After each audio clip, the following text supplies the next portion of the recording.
Pastora, cantora, pregadora e empresária, né? Ó, hoje vai ser muito bom. Hoje vai. Hoje vai ser pipoco no crovão.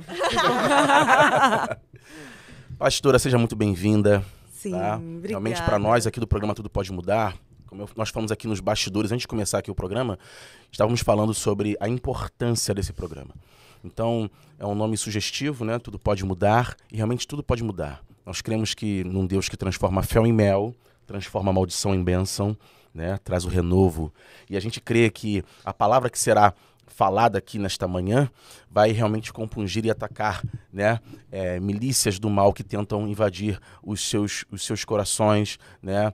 Se você pensa que você é um derrotado, você não é um derrotado, você é mais do que vencedor, porém a sua mentalidade tem que ser transformada dia após dia. E nada melhor do que ter aqui, né, pessoas de sucesso. Amém. Em Deus, amém. Tá? Para poder te ensinar, para poder te mostrar o caminho, tá? Um caminho de verdade, um caminho de equidade, um caminho de paz, tá? Bela, eu gosto de ver a Bela também falando, a Bela é 100% a velocidade da luz, entendeu? Um raciocínio super rápido. Bela, por favor, começa aí também falando, externaliza aí o seu coração para nós. Tô muito feliz de estar aqui com vocês, maravilhosos, e com a minha amiga Jennifer, né, que foi um propósito de Deus na minha vida. Eu conheci ela no evento da pastora Helena Raquel. Verdade. E nunca pensei que nós fôssemos ficar amigas. Nós viemos conversando, né, compartilhando. A Jennifer é convertida desde pequena, né? Sim. E ela tem testemunhos incríveis. Ela começou pregando no trem, não foi, amiga? Foi. Conta um pouquinho sobre isso pra gente. Sim. No trem, é? Não, trem. maravilhosa. Quem vê a Barbie aqui não vê o bastidor, Glória né? O que ela fez pra poder chegar, porque eu vejo que a nossa sociedade hoje, ela vê aquilo que você está se tornando. Por exemplo, hoje Jennifer prega nos Estados Unidos, prega em várias igrejas, mas as pessoas devem olhar, nossa, a Barbie, não, a Barbie que já pregou no trem, a Barbie que já pregou na rua, né? E essa é a visão que a gente tem que desconstruir do evangelho, porque não é fácil, sabe? Não foi fácil pra nenhum dos discípulos e pra gente não vai ser fácil. Uma coisa que eu também compartilho muito com a Jennifer é, Jennifer, a gente tem que saber descer. Porque verdade. Deus vai colocando a gente em lugares, mas a gente tem que saber descer. É verdade. Vai, amiga, compartilha um pouco com a gente desse seu testemunho de vida, Sim. maravilhoso. Primeiro eu queria dizer que estou muito feliz de estar aqui. Muito obrigada pelo convite, é uma honra. E poder compartilhar dessa experiência fala um pouco da onde eu fui gerado. Porque quando as pessoas veem você num púlpito, né, muitas pessoas confundem púlpito com status, com vaidade, com lugar de destaque.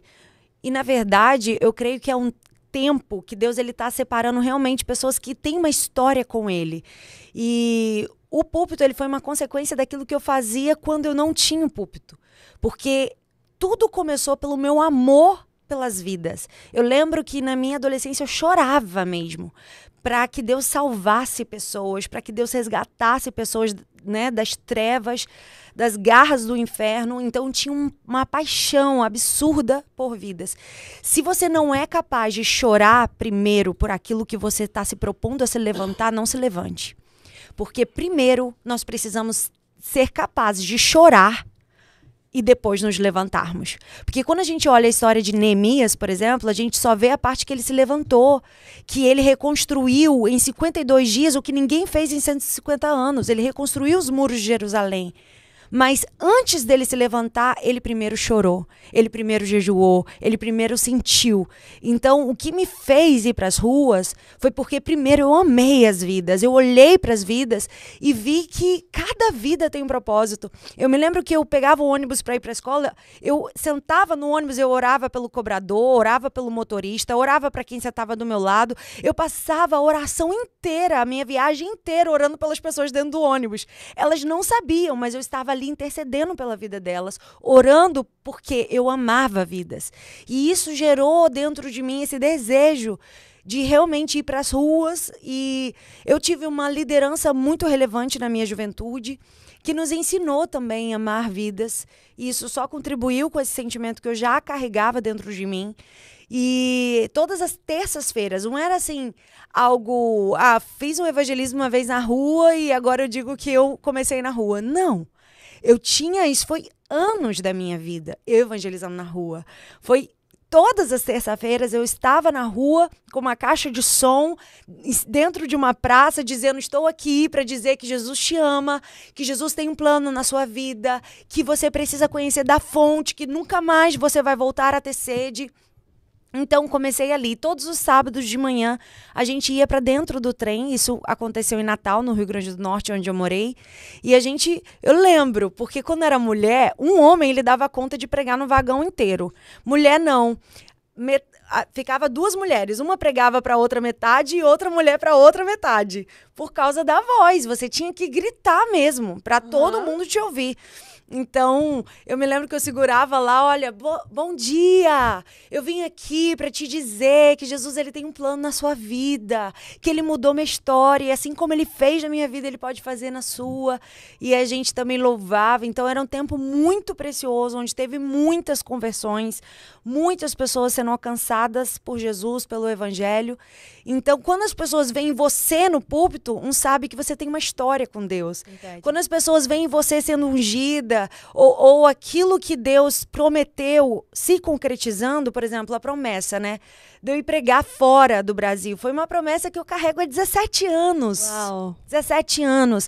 Sendo que aconteceu esse ano, essa promessa, a concretização dessa promessa. Fui convidada para pregar nos Estados Unidos, mas há 17 anos, aos meus 18 anos, quando eu estava andando na rua, eu me lembro que eu entrei numa loja evangélica lá em Natal, e um rapaz chegou para mim, eu não sei quem ele é, eu queria muito...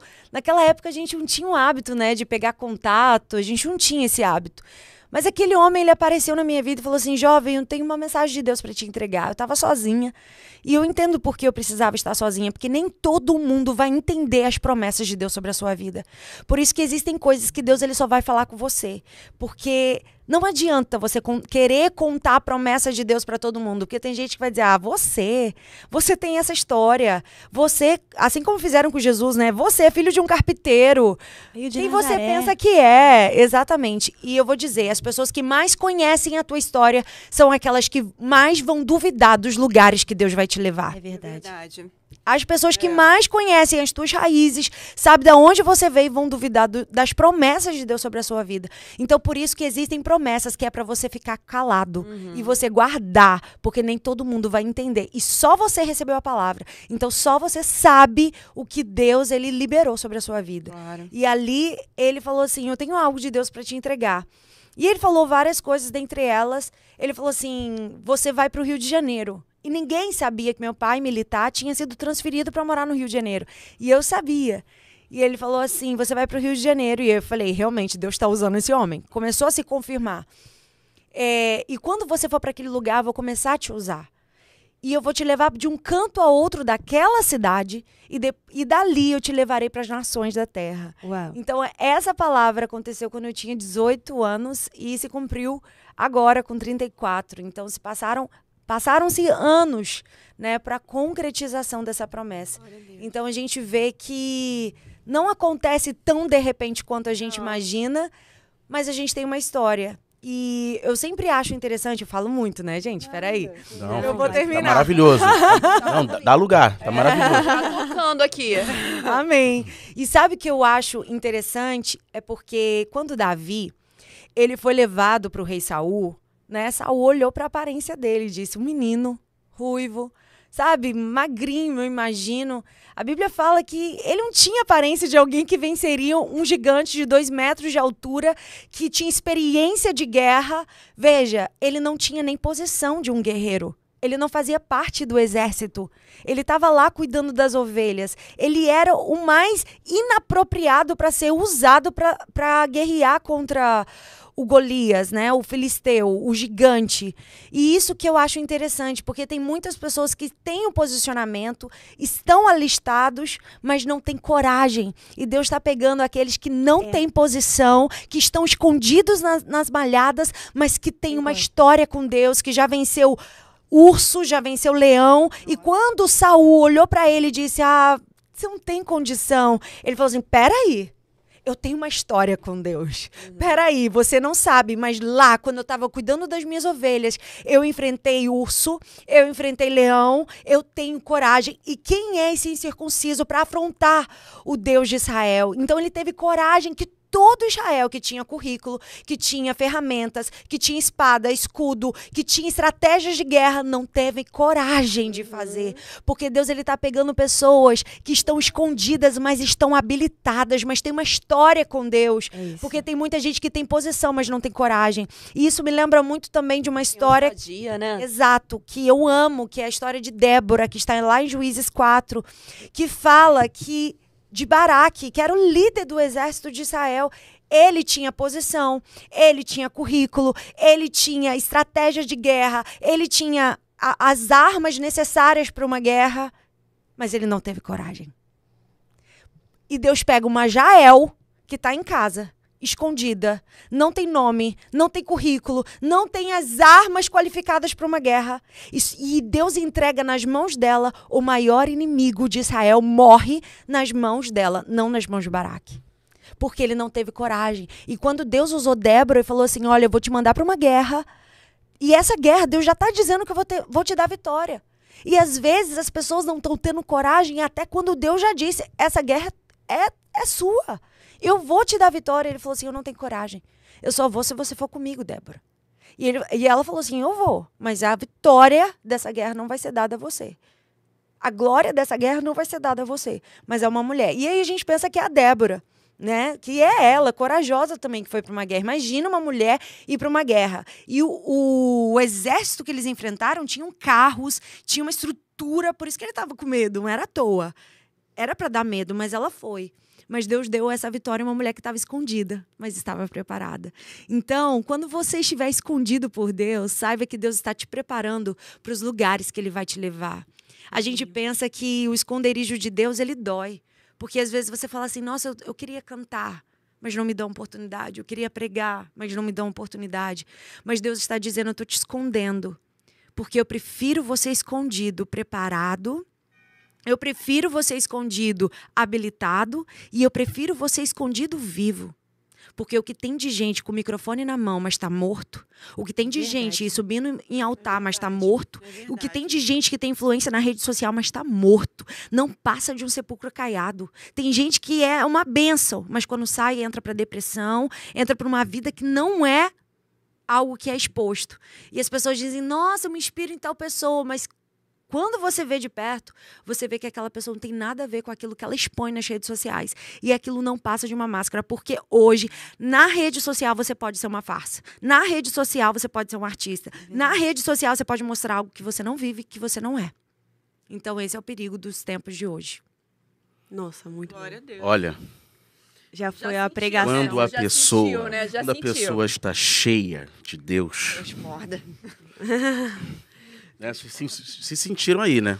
Meu Deus. Essa foi a introdução. Alguém quer viver um novo Tá. começo? Levanta Levanta sua mão aí. Então você Um saia novo começo pra sua vida. Saia da média, saia da mediocridade. Já sentiu que aqui é faca na caveira. verdade? Mas é muito bom a gente ver pessoas assim como a Jennifer, né? Sim. Que transbordam. Porque é justamente como ela falou, né? A vida no Instagram lá, você consegue montar, sou um pregador, sou um pastor, mas quando você vê a pessoa, ela tá vazia. Ou é aquele tipo de pessoa que tá contando testemunho. Ah, sabe o que Deus fez na minha vida? Aí quando a pessoa vai contar, Deus fez há 20 anos atrás. Tá, mas o que Deus tá fazendo na tua vida hoje? A pessoa não consegue Sabe? reconhecer. Não consegue ver o que Deus tá Consegue fazendo ver, todos os é dias. verdade. Não, porque há 20 anos atrás, Deus curou. Tá bom, mas e o que Deus fez há 3 dias atrás? É verdade. A gente não pode ver de testemunhos antigos. Tem que ser. Deus é o Deus que faz nova todas as coisas, todos os dias. Se todos os dias eu não tiver uma experiência para contar com Deus, é porque eu não estive com Deus. Mas se eu tenho um relacionamento com Ele, se eu tô aqui, eu falo, cara, Jennifer tava lá, nossa, que podcast maravilhoso, eu vou ter o que contar, porque é um relacionamento. Então, se eu acordei hoje, fiz o meu devocional, conversei com Deus, tá, o que Deus te falou hoje? O que Ele tá falando no seu coração? Então, é a diferença, né? Porque não é sobre a sua religiosidade, a sua capa. Cara, é sobre aquilo que tá sendo transformado a partir de você. Todo dia. E foi uma coisa interessante quando você falou que, às vezes, as pessoas que já conhecem o nosso trajeto, o nosso tudo, são as que mais vão duvidar. São. Mas é isso mesmo, porque o diabo usa as pessoas dentro da sua casa, Sim. as pessoas que têm relacionamento com você, porque é elas que vão te ferir mais. Não vai me ferir uma pessoa que eu falo de vez em quando, vai ferir uma mãe, um pai, um irmão, um amigo, porque é ali que vai te ferir, vai tentar te desencorajar para o teu propósito. Então, o diabo tem estratégias em relação a isso. Então, a gente tem que estar muito atento mesmo, firme no Senhor, para poder seguir e ver as armadilhas do diabo mesmo. Sim, verdade. E a gente pode ver isso na história de várias pessoas, né? De José, começa por ele, né? Que foi jogado pelos seus próprios irmãos. Não foi um amigo, um desconhecido, um vizinho. Foi pelos próprios irmãos jogados Davi numa também, cisterna. né? Que foi nem o desacreditado, até pelo pai Nem dele. o pai chamou ele para uma visita tão importante e ilustre daquela época, que era receber o profeta Samuel em sua casa. Então... Porque se fosse um amigo distante, não ia afetar tanto como se fosse uma pessoa da sua casa, uma pessoa que você tem carinho, você tem amor, que você realmente confia. Sendo que a gente está falando no âmbito de casa. Sendo que se a gente trazer para os tempos hoje, tem muitas pessoas que são desacreditadas dentro de casa, sim. Mas muitas pessoas que são dentro de casa são desacreditadas dentro da sua própria igreja. Porque às vezes o lugar que mais vão te valorizar não será na tua igreja. Será as pessoas de fora. Então, a Bíblia diz, e Jesus disse. É uma coisa quando a Bíblia diz, outra coisa é quando Jesus disse. E foi Jesus que disse, profeta não tem honra na sua própria casa. Profeta de casa não tem honra. Não tem honra na sua própria casa. Exato. Então, isso não foi algo que alguém, um apóstolo falou, não. Foi palavras ditas por Jesus. Mas não foi ditas por Jesus para a gente usar isso como uma regra. Mas muito pelo contrário. E isso estava combatendo o que ele mesmo estava vivendo, porque no lugar onde ele foi criado foi o lugar onde ele fez menos milagres. O lugar onde ele foi criado foi onde ele encontrou a menor fé. Ele não encontrou fé, na verdade, ao ponto de fazer milagres. E, na verdade, a fala de Jesus tem se tornado uma regra e a gente está achando que isso está errado. Tá certo, é um padrão. Não. Jesus ele falou isso para que isso não aconteça, para que isso não ocorra. E eu posso te dizer que eu fui convidada para várias conferências esse ano. E as pessoas amam convidar convidados de fora. Mas, às vezes, o prata de casa que prega, que é uma bênção, não vai estar ali entre as convidadas da conferência. É verdade. Porque o povo da igreja quer ouvir quem é de fora. Mas a gente precisa quebrar isso. Tem prata de casa e prata de casa precisa ser honrada. É verdade. Sabe? A gente tem essa... E eu até fiz uma postagem sobre isso. Porque a gente vive num tempo que é assim. Ai, fulaninho vem de tal lugar. Ah, fulaninho é famoso, conhecido. E a gente ovaciona os de fora. E a gente não consegue valorizar aqueles que estão ali dia após dia. A gente não consegue valorizar aqueles que estão fluindo dentro da igreja, que estão sendo bênção ali dentro daquele lugar. E a gente precisa quebrar isso e honrar os de dentro. Então, isso é até um convite para quem está fazendo uma conferência, ou for fazer uma conferência, você ter a ousadia de dizer assim, vou convidar fulano e fulano de fora. Mas quem dentro de casa pode pregar nessa conferência? Quem dentro de casa eu posso honrar? Porque a gente é muito bom para honrar os de fora e péssimo para honrar os de dentro. Mas isso é um sistema que Deus ele deseja quebrar. E se não começar por nós, por quem vai começar? Porque às vezes a gente é rejeitado não é só para os dentro de casa, mas dentro da igreja. E uma vez eu ouvi a seguinte frase, nós iremos te reconhecer quando você for reconhecida lá fora. Eita. Foi uma das palavras mais duras que eu ouvi. Nossa. Mas eu entendi. Amém. Se é esse o caminho, amém. Mas não é esse o caminho bíblico. Não é esse o caminho do coração de Jesus. Não é esse o caminho de alguém que está orando e buscando. Deus, eu quero me mover pelo coração do Senhor. Amém. Então a gente precisa quebrar isso e honrar os de dentro. E isso... Olha eu que falo muito, né, gente? Desculpa. E isso se reflete na gente, porque é muito fácil a gente falar para o outro tem que honrar os de dentro. Mas isso acontece dentro de casa. A gente prepara, pega os melhores pratos que a gente tem dentro de casa para preparar a mesa para visita. Mas para dentro de casa, exatamente. Quando a gente dá o melhor prato, o melhor copo para visita e pra gente, a gente dá aquele copo de requeijão, né? Como isso. Fala. Aí que a gente erra. Mas aí a gente vê que a gente erra. A gente é ótimo para mostrar o erro dos outros, que não reconhecem, que não legitimam a gente. Mas às vezes a gente não legitima e não abençoa e não honra os nossos. Glória a Deus. Amém. Que palavra, hein? Que palavra. E isso tem muito a ver com a mentalidade. E você vê que Eclesiastes fala que não há nada novo debaixo do sol, não é verdade? Então você vê que é uma coisa... Jesus sofreu isso lá atrás, há 2000 anos atrás. E você vê que isso realmente é uma tendência, né, derrotista, uma tendência realmente... Que faz com que as pessoas se sintam realmente... Por isso que você vê que o arquétipo da igreja, o arquétipo de pessoas que vivem na igreja, é o arquétipo do órfão. É verdade. Né? São pessoas que às vezes foram rejeitadas em várias áreas da vida e elas querem se encontrar dentro de um ciclo. Aí quando chega às vezes na igreja, um local que era para ser acolhido e para ser honrado, também sente-se órfãos por conta que, tipo assim, são pessoas com muitos talentos, mas acabam não sendo vistas. Então a pastora realmente trouxe aqui uma mensagem, e ela também trouxe algo também muito importante, que às vezes é dentro da nossa própria casa, né? Então, ó, a partir de hoje, lá em casa, a louça tem que ser o melhor, sabe? Melhor. Aqueles 20 anos de casar. Aquele banhado a ouro. Aquele banhado a ouro. Amém. Receba essa palavra. Recebo também. Contigo, Quiser me dar também de presente. Sim. Amém. Glória a Deus. Aqueles do Paquistão, já viu? Que tem uma bordinha toda de ouro. Gente, aqueles são lindos. Brincadeiras à parte, assim, realmente, como a pastora falou, você vê a história de José, né? José, ele foi... Não acreditavam nos sonhos dele, né? Os irmãos tinham ciúmes por conta que ele era o filho preferido. E ele passou por todas aquelas dificuldades, né? Por conta que pessoas na própria igreja... E olha a palavra de afronta que a pastora recebeu. Só quando for reconhecida lá fora. Isso, sabe? E existem assassinos dentro da igreja, né? Eu não estou falando com uma voz vitimista, não. Pelo amor de Deus, né? Não é aqui o contexto. Mas realmente nós temos que ter muito cuidado com a nossa língua. O livro de Provérbios fala que há poder na nossa língua, poder de matar, a vida e a morte estão no poder da língua. Sim. Não é verdade? Então, assim, quando a gente vê pessoas que têm um compromisso com o Senhor, como a pastora, que levam palavras de vida, por quê? Lembra quando a gente fala que muitas das vezes a gente consegue curar pessoas por aquilo que nós fomos feridos? Sim. Então ela foi ferida numa área onde ela consegue aqui nesse canal aberto explanar uma mentalidade de vitória, uma mentalidade de libertação, porque nada é por acaso. A pastora foi ferida numa área onde ela foi afrontada, foi jogada contra a parede. Ó, aqui não. Você vai ter que ser reconhecida lá fora primeiro, para que nós possamos te aceitar aqui no futuro. E ela hoje, ela usa uma palavra de vida, uma palavra de resgate da identidade, que muitos não sabem a sua identidade, através daquilo que ela foi ferida. Sim. Confere isso, pastora? Sim, com certeza. Também a gente tem que filtrar o que a gente ouve também, né? Eu acho que foi exatamente o que é bom, né? O que você fez, né? Você filtrou realmente, você viu, você sabia a sua identidade e você foi atrás do seu propósito. Sim, sim. Eu vejo muito que a igreja hoje não está preparada, né?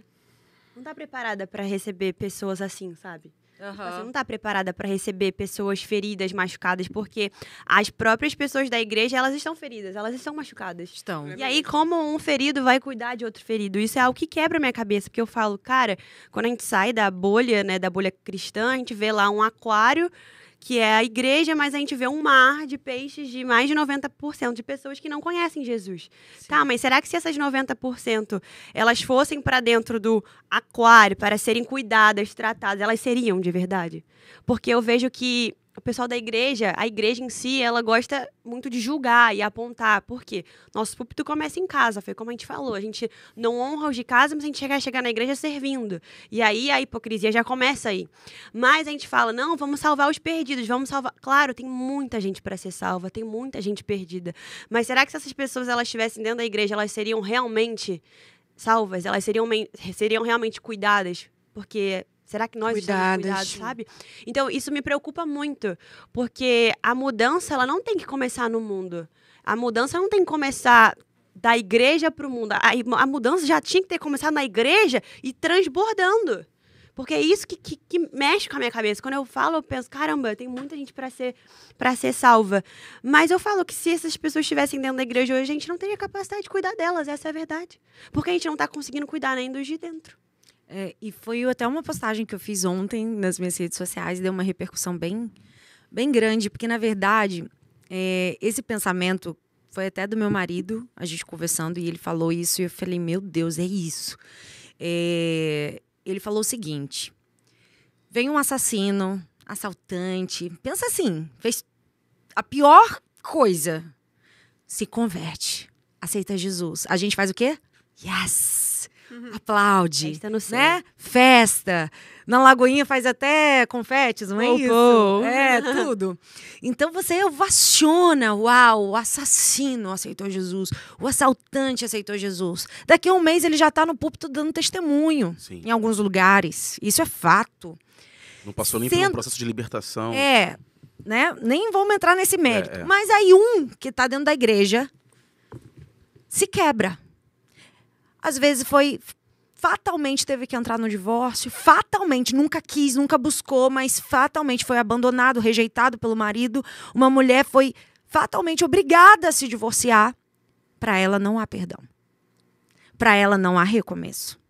Para ela não tem ninguém dizendo assim, Deus pode te restaurar. Então a gente é muito bom para ovacionar e celebrar aquele que não é crente que se converte, que foi um assassino, mas alguém que tropeça ao longo da caminhada, a gente não tem graça para estender a mão e ajudar a se levantar. Muito pelo contrário, a gente aponta, a gente julga, a gente derruba mais do que levanta. Verdade. E às vezes Deus ele quer nos ensinar a sermos uma igreja que levanta os de dentro que se quebram.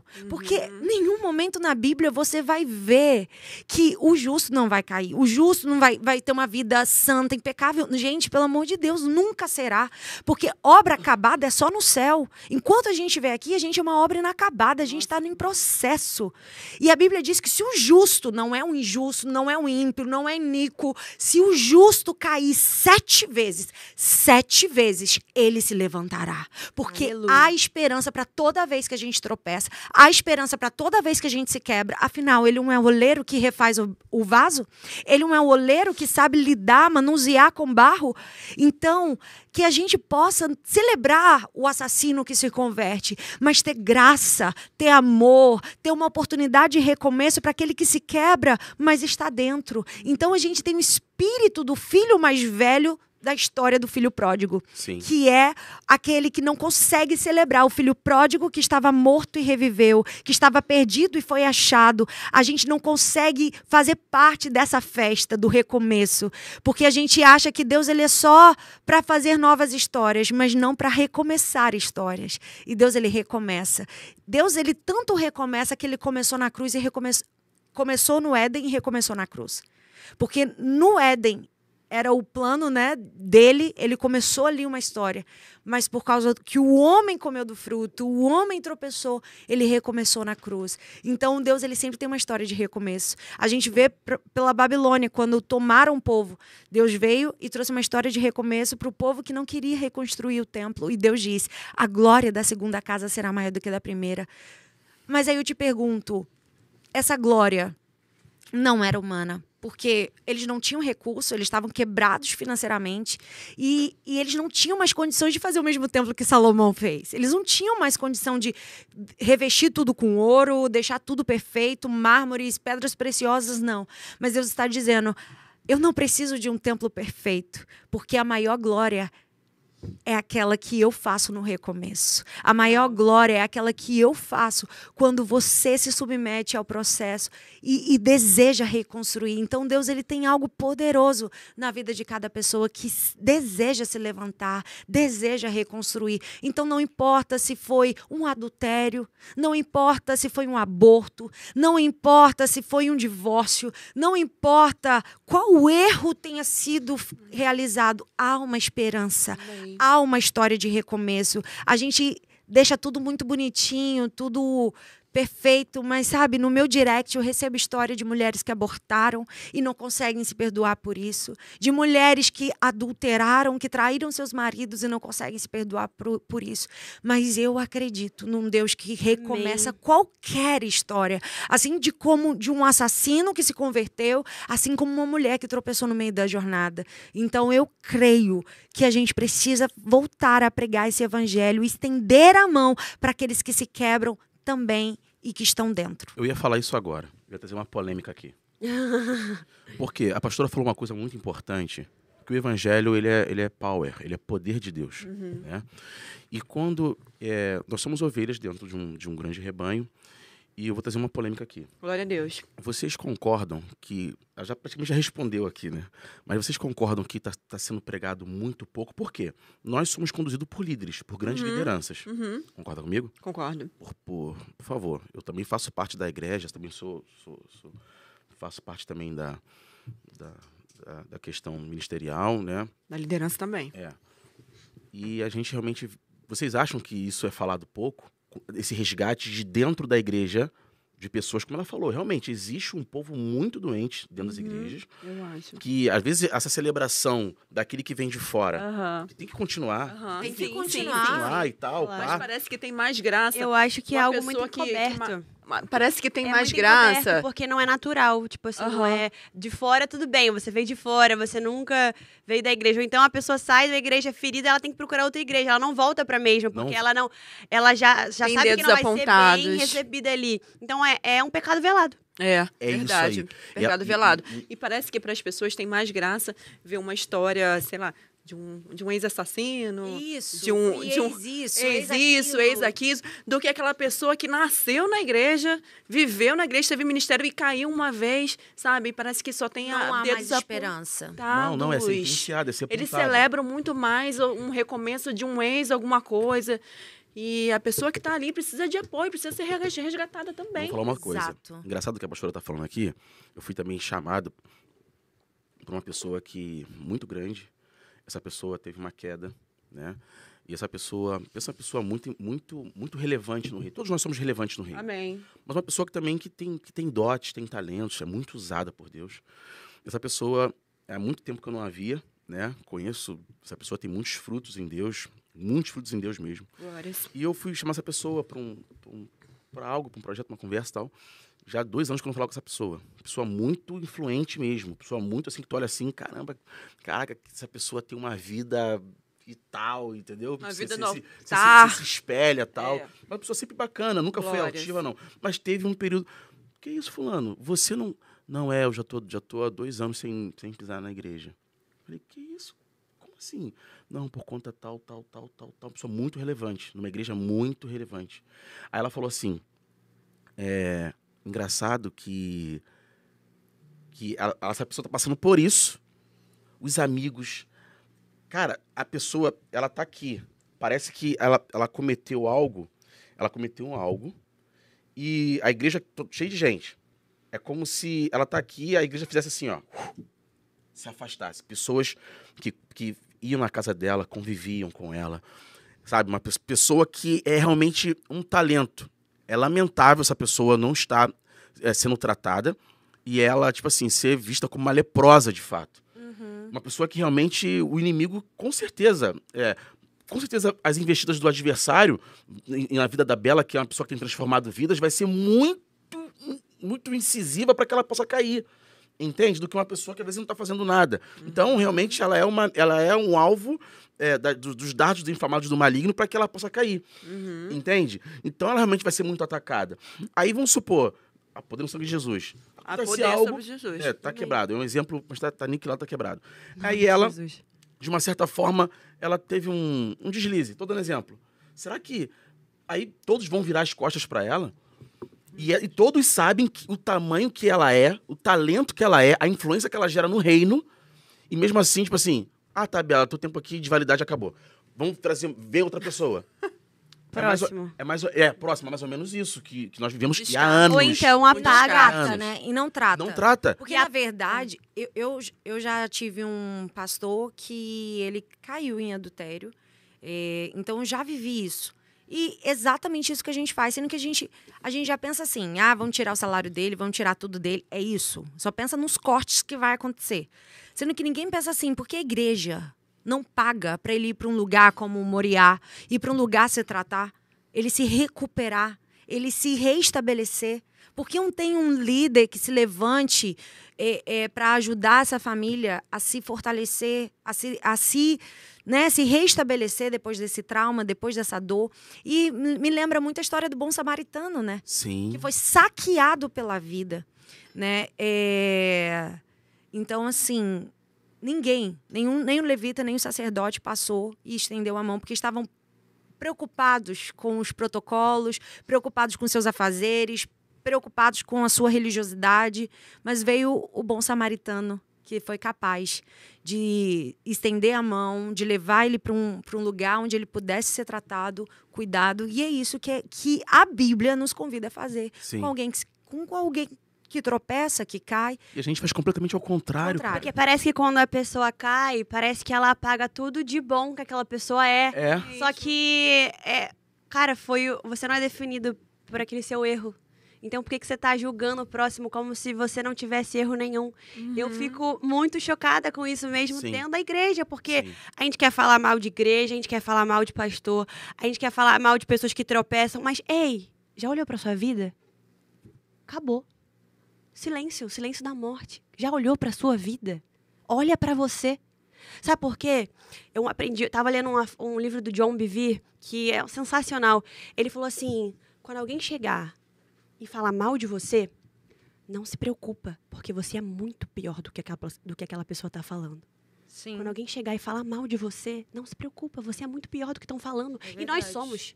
Nós somos. Sim. Coisas que só você sabe, coisas que só estão no íntimo, coisas que ninguém mais sabe. Sim. Então, por que se preocupar se a pessoa caiu? Será que você não vai querer ela ver resgatada? Será que você não quer ver ela com um novo começo? Será que você não quer ver a vida dela reconstruída? Porque o fato de você não querer, de você julgar, mostra o que tem no seu coração. Sim. Então é isso que eu vejo dentro da igreja. Então eu não vou ser essa pessoa, porque eu não queria.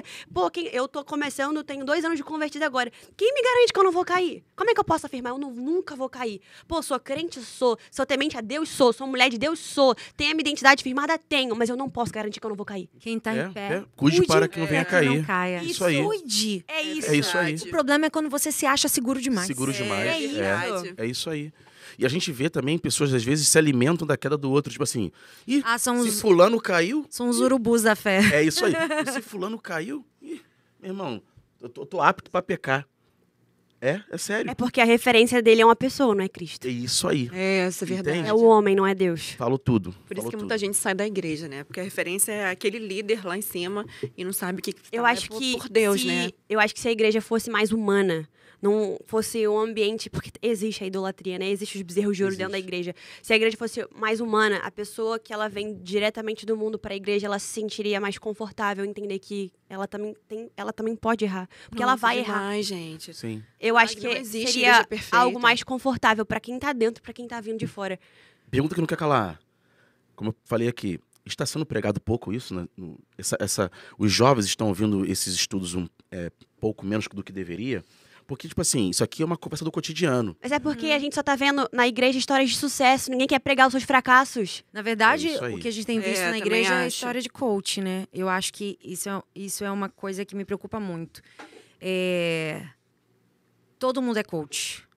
Eu entendo o papel do coach, né? Que a gente estava até conversando. Eu entendo que ele tem o seu valor. Eu entendo que ele atua em várias áreas importantes da alma. Mas, gente, a gente não pode negar a palavra do Senhor. Sendo que a palavra de Deus está sendo substituída pelo coach. Está sendo substituída. Mas é a palavra que vai na divisão da alma e do espírito, não é o coach. O coach, ele vai até a alma, na divisão da alma e do espírito, de juntas e medulas. É o Espírito Santo. É a palavra de Deus. Exato. E a gente tem negligenciado a palavra, porque a palavra de coach fala sobre você ter uma vida de sucesso, fala sobre você ter uma vida de prosperidade. E a gente nunca viu um período onde parece que isso não acaba, né? Porque quando eu era mais jovem, era, vamos fazer a campanha aqui dos 7 mergulhos de Naamã, vamos fazer aqui a campanha para você receber a porta, a chave da porta da sua vida, da virada, a chave do carro, a chave da casa. E hoje ela veio sendo que uma proposta mais bonita, né? Eu acho que hoje essa mesma mensagem elitizada, né? mais elitizada, né? Prosperidade, vitória, uma vida de sucesso. Sendo que, na verdade, o que é sucesso realmente para Deus? Às vezes o sucesso para Deus é você estar escondida, mas está ali, dentro do propósito de Deus. Às vezes o sucesso para Deus não é você ter o carro do ano, o carro importado, mas você ser grato pelo carro que tem. Às vezes o sucesso para Deus não é você ter a chave da casa, mas você ser grata pela sua cama, pela sua casinha simples, mas que carrega a presença de Deus. Amém. E aí o que é sucesso nos padrões humanos e no olhar, na perspectiva de Deus? E outra sabe? coisa, sucesso para Deus é combater o bom combate, né? E até o fim da carreira e guardar a fé. Amém. Entende? Porque o que determina não é o seu início, o seu meio, mas é o fim. Até onde você vai conseguir chegar. E a gente voltando a essa questão de ser pouco caiado, de pecados ocultos, aquela questão toda de tratar, de tratar as pessoas feridas, pessoas que caíram. Vamos olhar para dentro da palavra de Deus? É verdade. Abraão mentiu, mas se tornou o pai da fé. Jacó, um mentiroso. Todos têm falha. Jacó, um mentiroso. Se Todos você têm for ver a falha. família Todos de têm Jacó, falha. totalmente deteriorada. Nossa, Jacó, que lindo, né? Jacó, ele pega, ele engana o pai junto com a mãe. Uma história de novela mexicana, meio assim, sabe? Você pega Jacó, ele vai, bota... Ele cola, né? E o pai cego. Você, Esaú, ele engana o irmão. Daqui a pouco você observa que aí nós somos o Deus de Abraão, Isaac e Jacó. Quando eu olho para a história de Jacó, eu falo assim, cara, Jacó cometeu tantos erros. E quando ele luta com Deus, quando ele recebe o nome de Israel, né? Aquele que lutou com Deus, né? Por isso que aí dali deriva a questão da nação de Israel. Você vê que Jacó, quando vai contender com o anjo, ele começa a lutar e o anjo pergunta, qual é o seu nome? Jacó, de novo, por ele ter uma questão íntima de enganar, ele parece que ele vai falar uma mentira, vai falar um outro nome, só que o anjo toca na coxa dele assim. Aí ele lembra, faz ele lembrar do momento que ele toca na coxa do pai dele para poder mentir e falar que era Esaú. Aí ele olha assim, o anjo, qual o seu nome? Tipo assim, não mintas para mim. Aí ele, meu nome é Jacó. Tipo assim, ele já ia enganar. Meu nome é Jacó. Disseste bem, seu nome é Jacó. A partir de hoje, será Israel. Entende? Então, Deus, ele transforma de dentro para fora e faz dessa pessoa uma grande nação, uma grande multidão.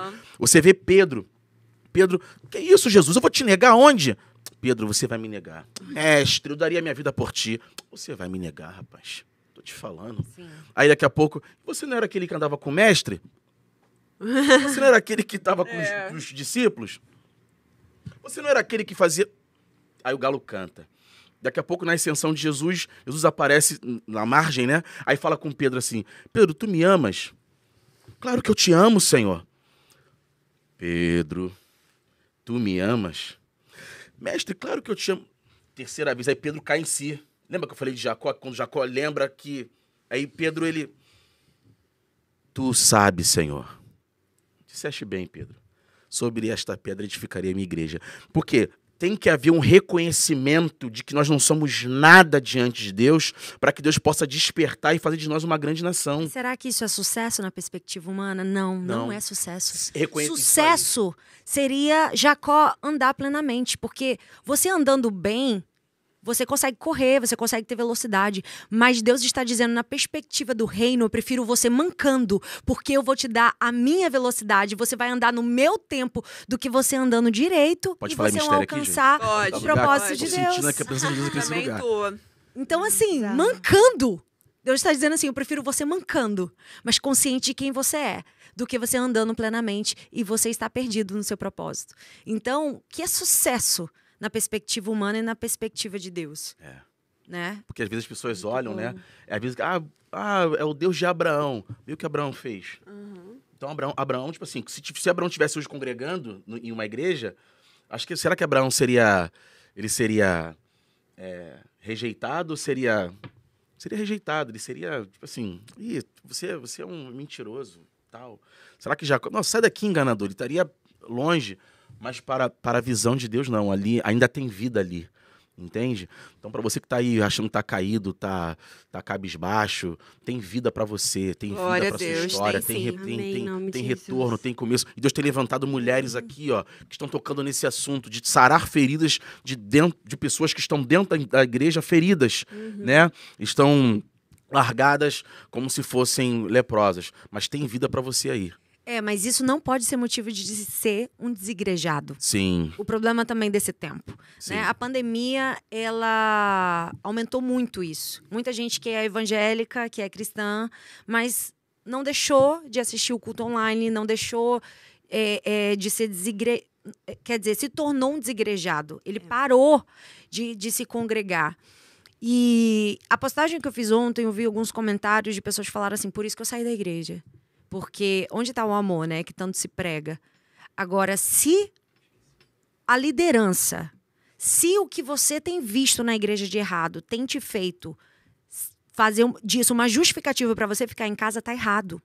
Porque, primeiro, a igreja é o lugar que te amadurece. Sim. A igreja é o lugar que te faz crescer. E a igreja é igual a Arca de Noé.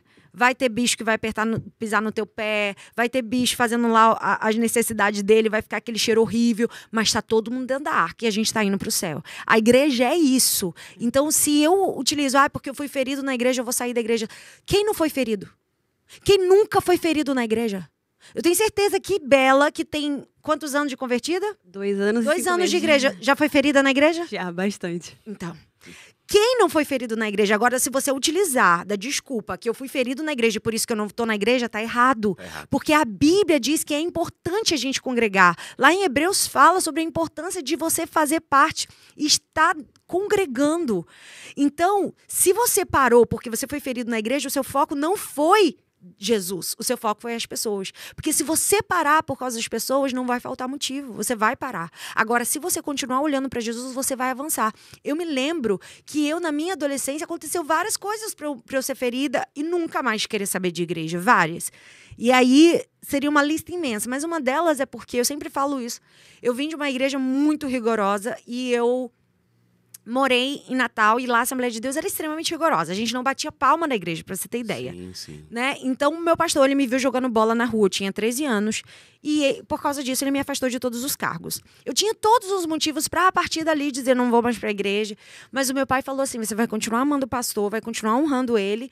E se você está debaixo dessa visão, você vai obedecer a essa visão. Por mais que eu não concorde, por mais que eu sei que biblicamente não tem nada a ver jogar bola, mas é a visão que ele foi criado e eu vou ter que respeitar, eu tô aqui, vou respeitar. E isso me ensinou sobre submissão, que nos tempos atuais a gente não quer se submeter, a gente não quer se submeter à liderança. E olha, a liderança vai falhar. Sim. E sabe o que tem acontecido? Eu tenho substituído uma liderança real, um pastoreio real, por um pastoreio virtual. E aí as pessoas estão dizendo assim, o meu pastor, ele é cheio de falhas, cheio de defeito, ele não me representa. Mas o pastor fulano lá de São Paulo, eu tô no Rio, o pastor lá do Rio Grande do Sul, essa me representa, essa é a minha pastora. Errado. Porque nenhum pastor virtual ele vai substituir o pastor real. O pastor real, justamente com as falhas dele, vão afiar você, vão melhorar você, vão te ensinar a perseverar, vão te ensinar a olhar para Jesus, vão te ensinar a você guerrear as guerras certas. Até os erros do teu pastor vão te empurrar para o teu propósito. Se você estiver em Deus, no lugar que Deus tem para você, até os erros do teu pastor vão te tornar uma pessoa melhor. E aí, a gente está substituindo pastores reais por pastores virtuais. Isso tem sido um grande problema desse tempo. E a gente faz do YouTube um menu. Eu vou ver o que eu vou saborear hoje de comida. Eu vou ver a palavra que hoje eu estou precisando. Hoje eu estou desanimada, eu vou procurar uma palavra de desânimo. Hoje eu estou feliz, eu vou pregar uma palavra de celebração, de alegria, de contentamento. E aí, a gente está deixando de congregar, e isso é um lugar tão perigoso. O que eu tenho visto de gente que se auto-intitula pastor sem nunca ter sido consagrado, de gente que quer pregar sendo que não tem uma base, não tem uma igreja. Gente que está ministrando sobre outras vidas, mas não tem uma base, não tem uma igreja, não tem uma liderança. E se você quer prosperar, não tem como você prosperar se você não estiver debaixo de uma liderança. Ah, mas eu fui ferido. Continua ferido, porque você tem que continuar olhando para Jesus. Jesus olhando para ele. Isso me lembra muito de Davi, porque ele estava vivendo um momento de virada de chave da vida dele. Ele estava escondido, ninguém sabia sobre ele, mas sobre ele já tinha uma unção, já tinha uma autoridade. E quando ele vai lá só levar as comidas e os mantimentos que o pai dele pediu para ele levar para os seus irmãos, naquele momento você vai ver que antes não tinha nenhum conflito entre ele e o seu irmão Eliabe. Não tinha nenhum problema. Sendo que quando você está perto a viver uma virada de chave na sua vida, os Eliabes que estão ali, ó, que não gostam de você, vão começar a mostrar que não gostam de você. As pessoas que se incomodam com você vão começar a se mostrar que não se incomodam com você. E Eliabe, quando ele estava numa virada de chave, veja, ele estava anônimo. E quando ele enfrentou Golias, Davi começou a ser conhecido ali. Ali foi como se, assim, sabe quando você está esperando para ser atendido e a sua senha toca no painel? Chegou a sua vez. Era assim. Chegou a vez de Davi. E ali, o diabo, o que ele fez? Ele quis distrair Davi. Ele quis tirar o foco de Davi. Porque toda vez que você está prestes a viver uma virada de chave, vão vir situações para tirar o seu foco. Nossa, por quê? O foco dele era quem? Golias. Mas Eliabe vem no meio do caminho. Se ele parasse para contender com o irmão dele, ele ia tirar o foco do real gigante que ele tinha que enfrentar. Então a gente precisa verificar as guerras que a gente precisa enfrentar. Vai ter guerras reais dentro da igreja, vai ter pessoas que não se incomodam com você, porque Eliabe, nas vésperas da grande virada de chave de Davi, falou: quem você pensa que é? Seu coração é presunçoso, volta a cuidar das suas poucas ovelhas. Ou seja, ele subestimou Davi, ele diminuiu Davi, ele inferiorizou Davi para dizer assim: quem você pensa que é para enfrentar Golias? Mas é exatamente aí que a gente precisa lembrar a guerra que a gente está enfrentando. Ei, a nossa guerra não é contra homens, não é contra pessoas, não é contra invejosos que vão se levantar no meio da igreja, vão se levantar, mas o meu foco é lutar com quem realmente importa. São contra potestades, principados espirituais que tentam me paralisar, e ainda que eu seja ferida na igreja, ainda que Eliabes, os meus irmãos, tentam me ferir, eu vou continuar avançando naquele que realmente me chamou para um propósito, aquele que realmente me chamou para enfrentar os reais inimigos desse tempo. Então não perca tempo brigando com seu irmão, foque no Golias que você precisa matar e você precisa destruir, e aí no final você vai poder dizer: eu combati o bom combate, porque eu não perdi tempo. E sabe que eu amo que Davi vira as costas. Ele fala: eu não vou discutir com meu irmão. Ele continua a conversa. E quando ele se vira para conversar com outra pessoa, é exatamente essa outra pessoa que leva ele até o palácio. É exatamente essa outra pessoa que leva ele até o rei. Porque se você parar para se ferir e se doer com afrontas dentro da igreja, você vai perder a virada de chave. Porque aquela pessoa que está ali do teu lado é aquela que vai te levar para diante do rei e para a virada de chave da sua vida. Isso é muito forte. Muito bom. Muito forte, né?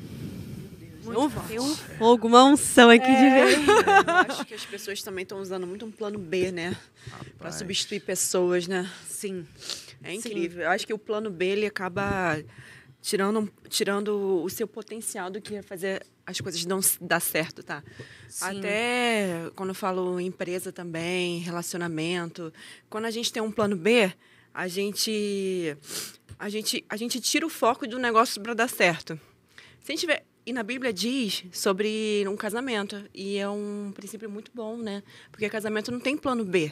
Sim. Casamento, você se obriga a fazer um negócio dar certo. Sim. Porque casamento vai ter problemas, famílias vai ter problemas, amizade vai ter problemas, dentro da igreja vai ter problemas.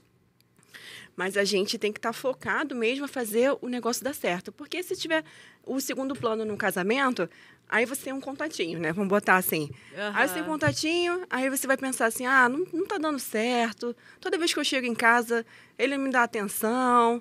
Então tem aquela pessoa ali. Então eu vou falar assim: olha, tá legal, tá? Foi muito bom quanto durou. E vou pro lado aqui. Só que todo relacionamento vai ter problemas. Amizade vai ter problema. Famílias têm problema. Nós temos problemas o tempo inteiro. Sim. Então, quando a gente coloca plano B, isso limita o nosso potencial. Então, o plano B de você substituir as pessoas te limita no seu potencial de fazer um negócio dar certo. Sim. Na verdade, dizem assim, se você encontrar uma igreja perfeita, não entre. Porque se você entrar... Já ela tá ruim porque você tá lá. Então, a gente não pode ter muito cuidado com essa cultura desigrejado. Sim. É muita Verdade. gente que não tá debaixo de liderança. É verdade. Sabe? A pessoa E outra, não lá. tem liderança perfeita. A sua, não sei de qual igreja exatamente vocês são, Lagoinha. mas não é perfeita. É perfeita, não é perfeita. E se você olhar para o homem, você não vai ficar em igreja nenhum. Pois se você é. olhar para os problemas, você não fica em lugar nenhum. Mas eu tô ali para fazer a diferença, eu tô ali para somar, eu tô ali para suprir aquilo que falta na minha liderança, eu tô aqui para complementar, para ajudar, eu tô aqui para somar. Então a gente precisa ter esse pensamento, esse coração. Quando a gente muda a perspectiva, então, né? Ser ferido é bom. Ser ferido é bom. Sim. Porque ser ferido faz você amadurecer, faz você ter compaixão pelo outro, faz você agir da maneira diferente como o outro agiu. Deus mesmo nos fere. A Bíblia diz, eu faço a Exato. ferida Aham. e eu a ligo. Exato. Então, por que ser ferido é ruim? Se eu olhar pra minha vida há 2 anos atrás, ser ferido foi muito bom. É mesmo. Porque serviu para construir quem a gente é Ser agora, ferido né? foi muito Exato. bom. É porque quando a gente, na nossa fraqueza, que Deus exalta mais a gente. Porque as Nossa pessoas... fraqueza que ele levanta mais, ele constrói Exato. mais. É como um pai, gente. E nós- Como é que um pai educa um filho? É assim mesmo. É tipo assim, eu com 5 anos, eu posso dirigir um carro? Não posso. Exato. Meu pai vai falar que eu não posso dirigir. E eu vou me construindo, me crescendo até eu ter idade suficiente, maturidade, para mim poder. Agora você pode, meu filho, você vai. Você imagina se meu pai me dá um carro com 5 anos. É a mesma coisa Deus. Eu vou morrer na primeira saída com o carro. E assim é Deus, construindo a gente o tempo inteiro. É os nãos que ele vai construindo a gente também. Sim. Glória a Deus por isso. Glória a Deus por isso. Eu vejo que a gente não pode se tornar uma geração fraca. Ah, não, porque meu filho fez isso comigo uma vez, nunca mais vai fazer isso de novo. Aí, Meu Deus, que rancor, né? Quando tu andava de bicicleta, tu caía várias vezes, tu levantava. Agora, porque uma pessoa te feriu, ela não pode mais ser É sua uma amiga. geração de mimimi. É uma geração fraca. Fraca. É uma geração fraca na mente. Então, por isso que a gente vê depressão, ansiedade, Uhum. síndrome do pânico. Porque são pessoas que não têm a mente preparada para encarar e enfrentar os desafios que têm que ser enfrentados. Exatamente. Então, o problema não tá em quem te feriu. O problema tá que a sua mente não tá preparada o suficiente para enfrentar o que tá vindo adiante. Glória a Deus. Não tem maturidade. E a pessoa não quer, cara, doeu. Não é que não vai doer pra caramba. Doeu pra todo mundo, dói pra todo mundo. E por que você é o alecrim dourado? Por que você tem que ficar isento? Ah, não, me feriram na igreja, tive problema na igreja, vou proteger. Não, mas aqui não vou servir, não vou fazer, não, porque eu me nego. Orgulhoso. Muito Orgulhoso. Orgulho, como isso trava a pessoa de ver o extraordinário, né? De Não, ver as aí coisas todo com mundo Deus. flui, todo mundo... E Jesus, Exato. ele foi traído. Meu Deus. Sabe, eu tava assistindo ontem com meu marido Jesus The foi Chosen. preparado. E aí eu assisti o ao vivo lá que tava passando, que era o momento que ele envia os discípulos para irem de 2 em 2. E Judas estava lá no meio. E é engraçado isso, porque a gente às vezes fala assim, você precisa ter... Eu já várias vezes falei assim, nossa, a gente precisa discernir com quem a gente anda, com quem não anda. Mas, gente, Jesus não discerniu? Jesus não sabia já que Judas o trairia? Caraca, muito bom. Mas por isso, ele não deixou de caminhar com ele não deixou de dar uma chance a ele. E às vezes, é importante discernir sim, mas há momentos que você não vai conseguir discernir por completo. Há momentos que você não vai conseguir saber exatamente quem vai te trair, quem vai te ferir, quem vai falar mal de você nas costas. E olha que mais doido, se lembrando essa história de Judas. O Senhor já sabia que Judas iria traí-lo. E sabe o que Jesus faz? Pega o pão, molha e dá para Judas. O ato de você pegar o pão e molhar é o maior símbolo de honra na cultura judaica. O que o Senhor fez sabendo que Judas iria traí-lo, Jesus pegou e honrou a vida Glória dele. a Deus. O Senhor não chamou Judas de amigo porque Jesus era hipócrita ou estava tentando afrontá-lo. Jesus chamou ele de amigo porque ele quis dizer, ei, independente do que você faça comigo, eu não mudo contigo. Eu tô sentindo a presença de Deus aqui muito forte, gente. O maior ato de honra da Tá cultura muito. judaica, o Senhor pegou e molhou o pão. Porque independente do que fizeram com você, do que fazem com você, não pode mudar o que você é com essas pessoas. Sim. A tua essência, a tua identidade, né? A pessoa falou mal de você hoje, não, já virou a cara? É isso que Jesus faria? Não, Meu você pega, Deus. molha o pão na água e dá pra pessoa. É Honra a assim, vida ó, dela. te trataram mal, trate bem. Falaram mal de você, seja você que fale bem. Isso. Te feriram, seja você que cure. Suportai-vos uns aos outros em amor. É isso. A palavra de Deus ela é infalível. Porque como a pastora falou, a nossa luta não é contra a carne. né? Quando Jesus ele chega no Calvário, no Gólgota, ele fala assim, Pai, perdoa-os, porque eles não sabem o que fazem. Você imagina Jesus tendo a visão espiritual, crucifica, e Jesus vendo no mundo espiritual vários demônios aliciando o povo, induzindo o povo, que estavam desligados da glória e da presença de Deus. Ele fala, Pai, perdoa-os porque eles não sabem o que fazem. Porque Jesus, quando se transforma em carne, ele vem aqui, né, para poder nos sofrer as nossas dores, né, ser feridos por nossas iniquidades, se transformar maldito e amaldiçoado em nosso lugar.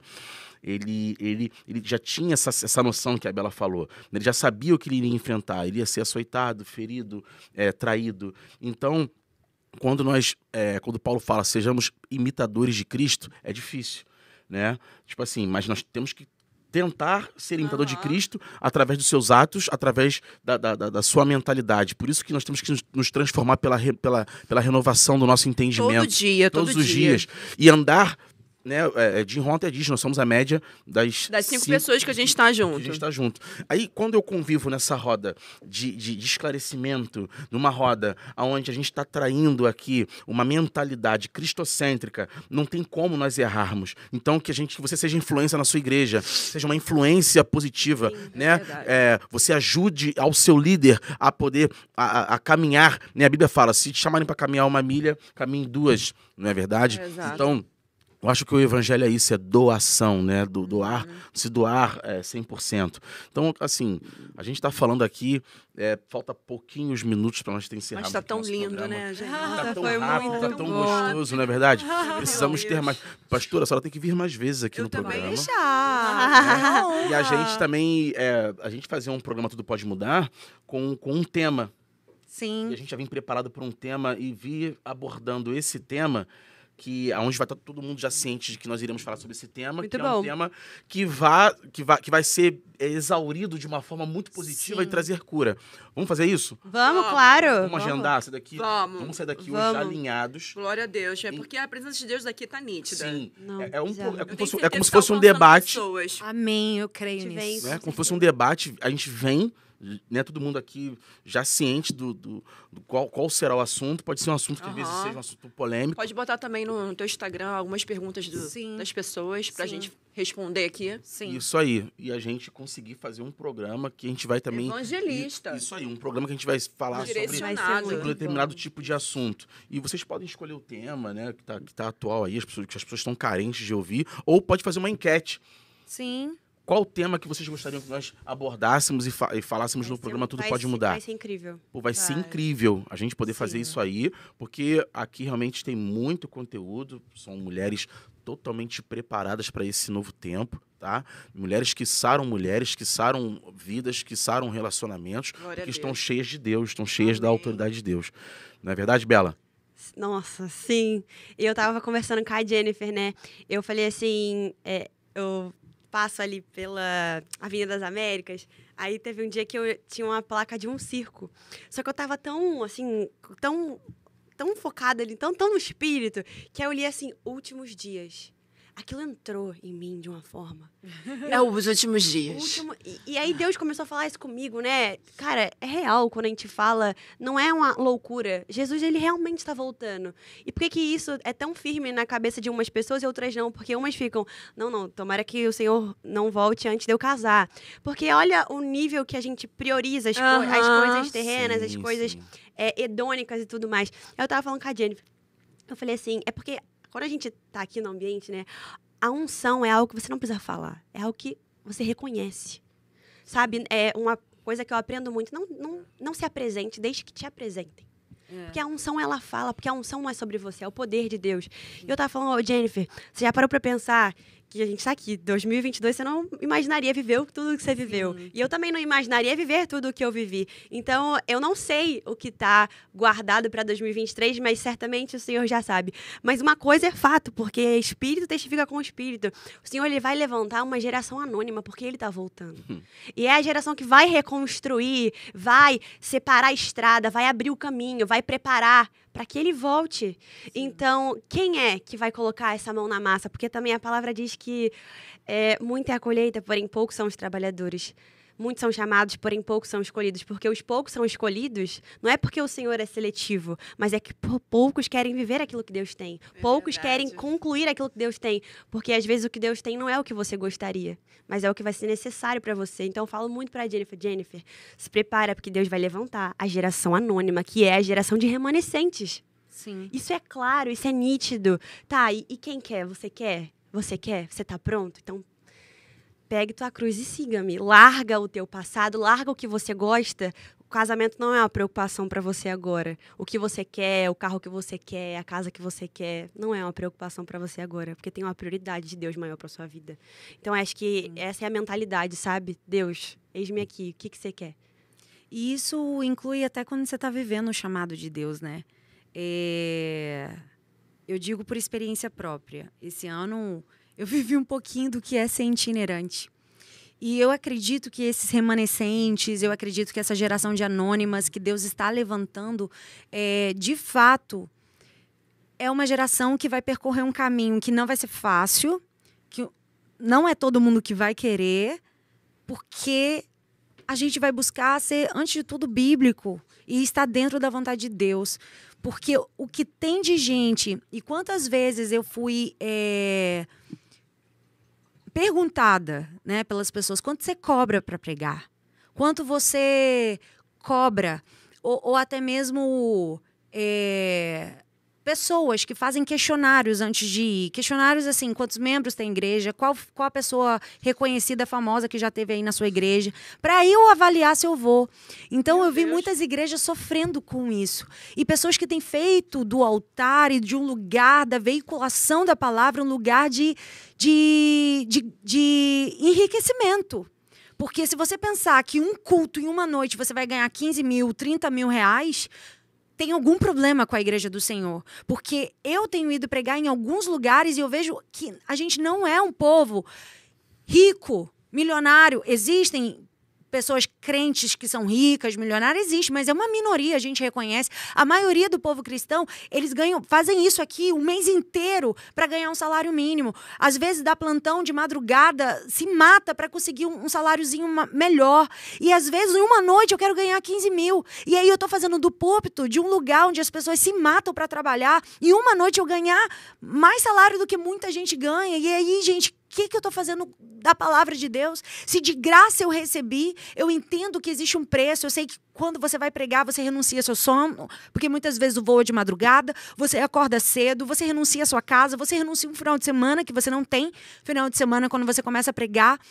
Mas, gente, até que ponto a gente está disposto a ir fazer algo sem que isso gere para mim um benefício próprio? Eu só vou se tiver um benefício próprio, eu só vou se eu receber uma recompensa própria. E será que eu não posso confiar de que Deus de fato vai me abençoar? Será que eu posso confiar que Ele sabe as minhas necessidades, que Ele vai suprir tudo que eu preciso, que Ele vai tocar no coração da igreja, porque as igrejas precisam aprender a honrar também? Porque eu já viajei quilômetros para ganhar R$500 de oferta. E são igrejas que, me desculpe, não aprenderam a honrar.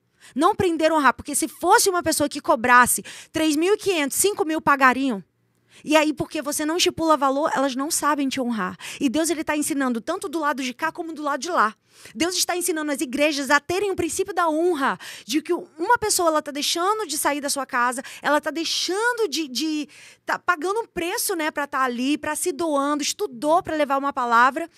E muitas vezes essa igreja também não honra, mas também Deus está tratando do lado de cá, que os ministros precisam aprender a depender. Mas eu vou te dizer, eu ganhei R$500, mas Deus me surpreendeu, porque Deus usou amigos para me abençoar durante essa viagem. Porque Deus, Ele faz assim, Ele cuida dos seus, Ele supre as necessidades. E a gente está preferindo confiar nas estratégias humanas, porque a gente está sendo igual uma celebridade humana que cobra cachê para comparecer em um lugar, ou eu vou me comprometer com o reino, com a missão que Ele me entregou. Porque, gente, sinceramente, quando eu ia pregar nos trens, quando eu ia pregar nos evangelismos na rua, eu não estava preocupado de quanto eu ia ganhar, eu não estava preocupado quanto iam me ofertar. E Deus, Ele está procurando ministros assim, que estejam dispostos a se entregar. Porque, sinceramente, quando eu estou ali naquele altar, eu prego como se fosse a minha última vez. Eu prego que a minha próxima pregação pode não acontecer mais, porque eu vou estar na glória, porque Deus pode me levar. Eu tenho que pregar como se fosse a última vez. E não é pregar bonito quando o púlpito é grande, a igreja está lotada, mas é pregar com a mesma intensidade quando a igreja está vazia. É esses ministros que Deus está procurando, pessoas que amam a obra, que se doam pela obra, que se entregam. A Bíblia fala, quando Jesus ele envia os discípulos, eles falam, olha, se pedirem a tua túnica, você entrega. Verdade. Você está disposto a entregar tudo? E vai ter lugares que não é você que vai ser ofertado. Você que vai ter que ofertar nesses lugares. E assim como também o ministro muitas vezes sai de casa preparado para ministrar no lugar. Mas é você que é ministrado. Você que é abençoado. Eu fui pregar nos lugares mais incríveis nesse ano. Eu fui para os Estados Unidos, para Boston, vários lugares. Mas você quer saber o lugar que eu fui mais ministrada, assim, moída por Deus? Foi quando eu fui pregar numa cidadezinha que se chama Exu, em Pernambuco. Pensa assim, o melhor hotel era o hotel mais terrível que eu já fiquei na minha vida.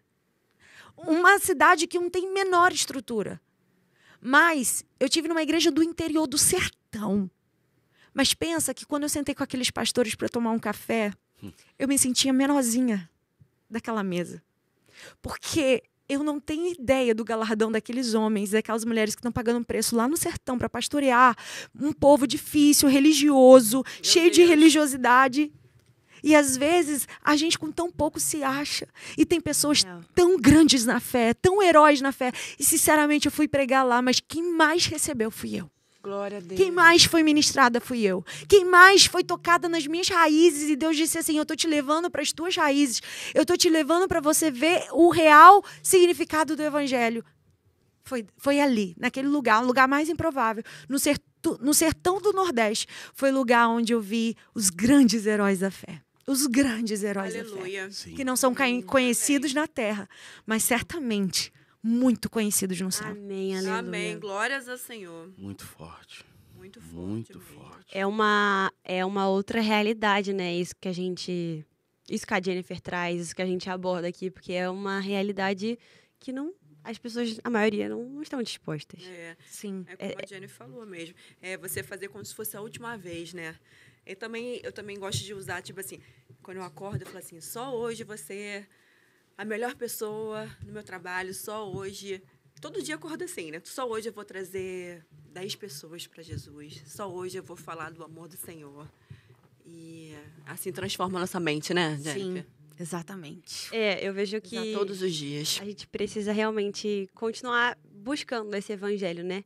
Cara, diminui, que o Senhor te eleva. Amém. Sabe? Desce, que o Senhor te coloca no Assim que topo. você fala, sempre. Sim. Seja fraco, É. porque é Ele que te faz forte. Amém. Cara, tá com problema financeiro? Abençoa as pessoas. Passei por um dia desses, cara, eu nunca fui tão constrangida na minha vida. Porque Deus, quando Ele quer te levar para outros lugares, ou quando Ele quer revelar o seu coração, Ele te aperta, né? E aí? Ele te aperta e agora ele fala assim pra você, quero ver se você vai continuar orando da mesma forma. Quero ver se você vai continuar louvando da mesma forma. Quero ver se você vai continuar se entregando da mesma forma. Então é na pressão que a gente revela onde está o nosso coração. E eu tava passando por um momento assim, né? Umas empresas fecharam um contrato pra mim, eu até comentei com a Jenny, falei assim, caramba, Deus, e agora? E agora? E aí, eu já a mentalidade do ser humano é, né? Nossa, agora tem que fazer de tudo para economizar, né? Não vou ter dinheiro, vou ter que economizar e tudo mais.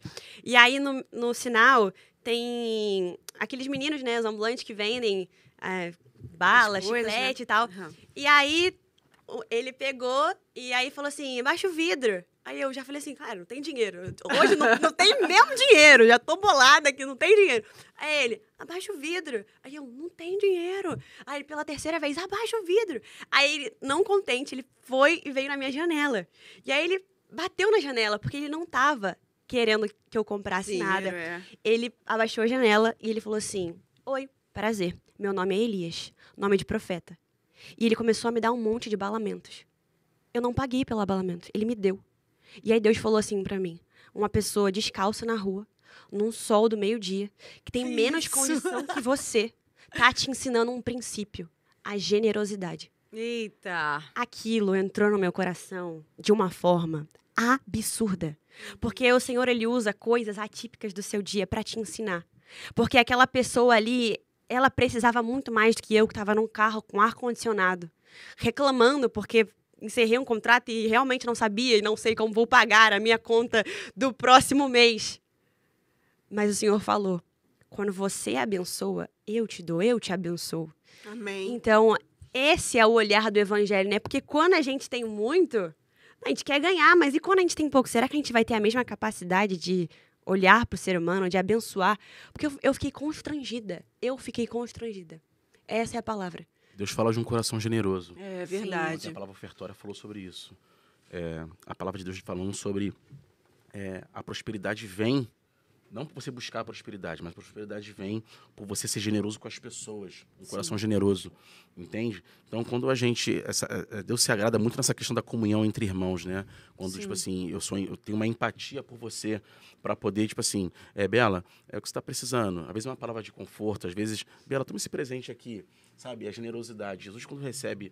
Jesus, quando nasce, ele recebe presentes, ele é presenteado, né? Então, há uma generosidade dos reis magos, assim, a chegar, né? E aquela adoração para o menino Jesus. Sim. Então, o que a Bela sentiu realmente, Deus nos constrange diariamente, né? Nos dá lição de vida e tal.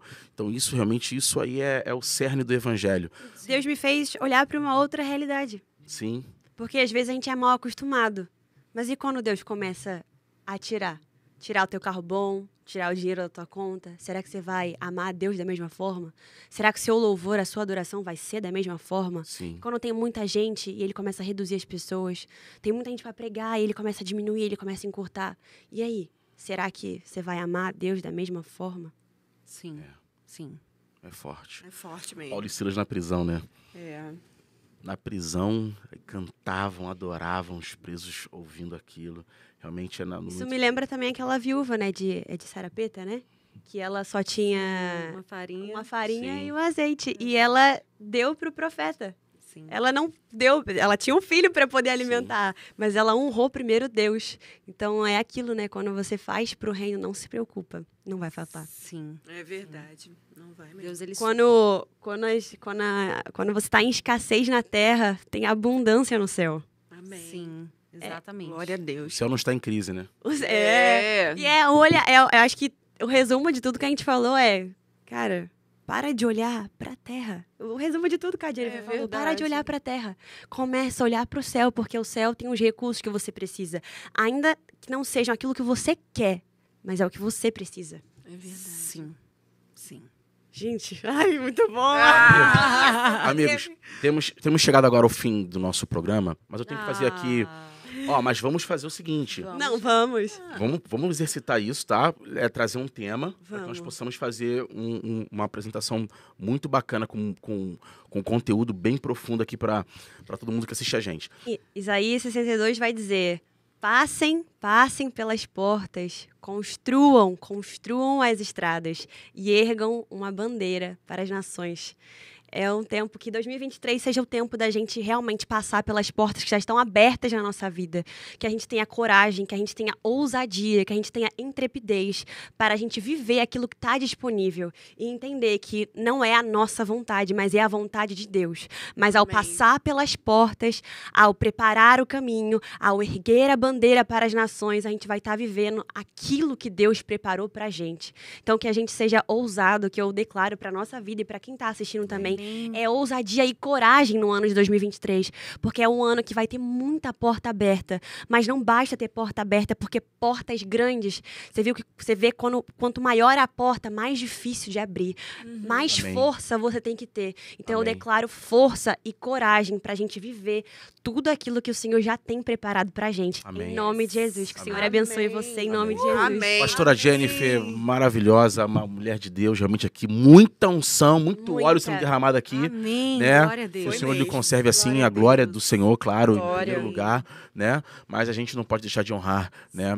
Pessoas tão maravilhosas assim que vêm aqui no nosso programa Tudo Pode Mudar, fazer com que pessoas possam ser realmente Edificadas, tocadas e edificadas, né? alcançadas. Doutora Josi, uma grande amiga, uma grande irmã que Deus me deu, né? Uma mulher de Deus também, intercessora. Eu Maravilhoso. louvo a Deus pela vida de vocês. Enfim,